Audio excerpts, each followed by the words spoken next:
Estas unidades de significado pueden ser léxicas o gramaticales. El enfoque de esta presentación está en la parte gramatical.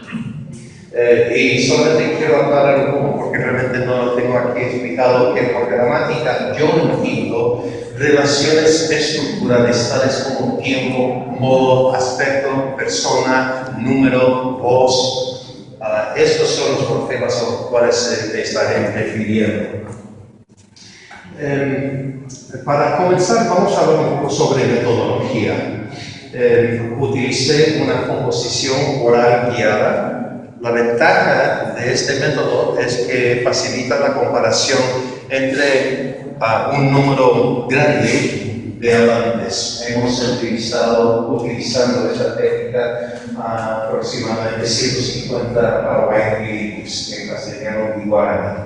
La desventaja es que restringe la producción de morfemas. Vamos a ver un ejemplo de esa composición oral guiada en un momento.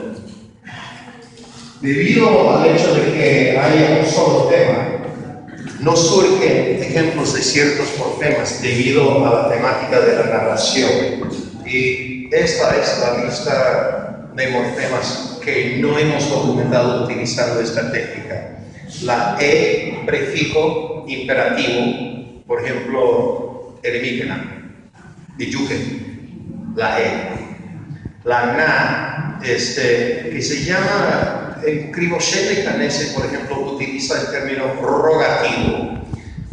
También quería mencionar que yo tengo el libro de lingüística en guaraní del profesor Galeano, y en futuras presentaciones voy a poner también la nomenclatura en guaraní, pero en este momento estoy nada más en la parte de castellano que traduje del inglés, así que no pongo nada de la terminología en guaraní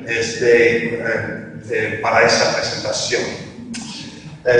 Precativo o rogativo, menina, que se llama combinativo, que se utiliza para expresar amenaza. Venite, así dice mi hijo a sus hijos constantemente. Ota, el futuro inmediato. Por ejemplo, se oye, yo oigo mucho, ya no es bota y tema, aunque mucha gente dice, ya no es bota y tema. Yo digo bota y tema porque entiendo que de llama es nasal y por lo tanto nasaliza bota a bota, pero bueno.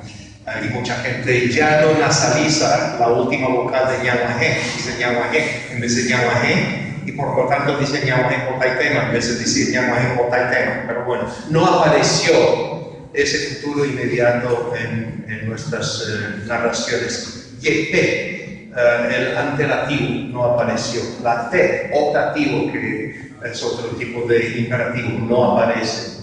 Uro, que es primera persona agente, segunda persona complemento, no aparece. Por ejemplo, rojaiku, bromoma eguazú. O tampoco aparece como eguazú, por ejemplo. La E, anterior, no aparece. Estos son los 10 morfemas que no pudimos documentar, pero sí pudimos documentar más de 70 morfemas ligados y gramaticales, 70.